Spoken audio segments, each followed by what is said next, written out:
think it means is that the United States is trying to provoke and sable rattle with another nuclear power, right? This is what we were supposed to be afraid of was going to happen with Donald Trump, right? We couldn't have, he's a crazy man who's going to have his finger on the nuclear button. And now we have Demented Joe, who is saber rattling with two nuclear powers, and they get the corporate media sponsored by the military industrial complex to get Americans to cheer it on. And why do Americans cheer it on? Because they have no idea what's actually happening with their foreign policy. And what's worse is they have no idea that they have no idea that they don't have any idea what's happening with their foreign policy. We have 400 military bases surrounding China since the Korean War. Do we really think that China is getting ready to invade the United States? Because I tell you, they're not. They make everything we use in the United States. Why? Because the same people who want this war are the same people who took the good jobs that are manufacturing jobs in America, turned them into low-paying, crappy jobs, and then shipped them to China. And then we get angry at them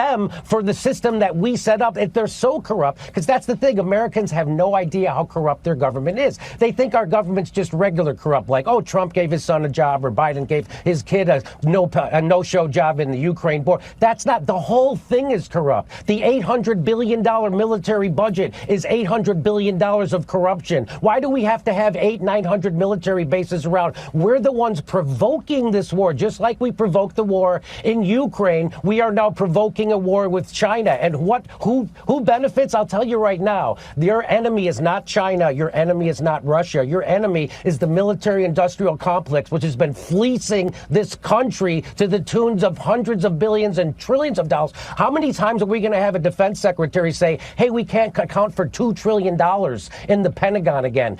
Which has happened twice now in my lifetime. So again, people are being, the war machine cannot be stopped. Who's running this country? The war machine. It certainly isn't Joe Biden making these decisions. I would like to know who is making the decisions. And I just want to remind everybody, the United States is the world's terrorist. We just set the Middle East on fire in the last 20 years. And now we're doing a proxy war in Ukraine, which we provoked, NATO provoked, and it was just admitted that we provoked it by the former prime minister of Germany. And now we're trying to saber rattle with China, and they're predicting a war.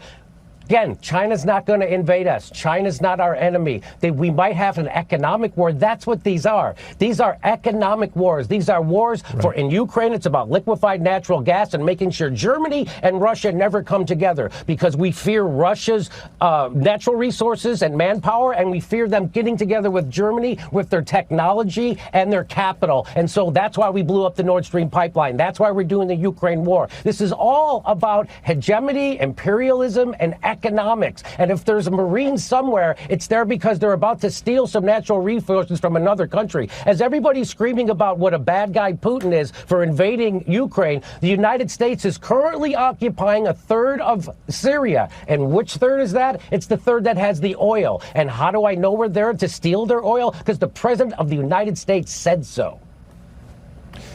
And we're not even benefiting economically. Of course, that's the rub. Jimmy Dore, appreciate it. Thank you.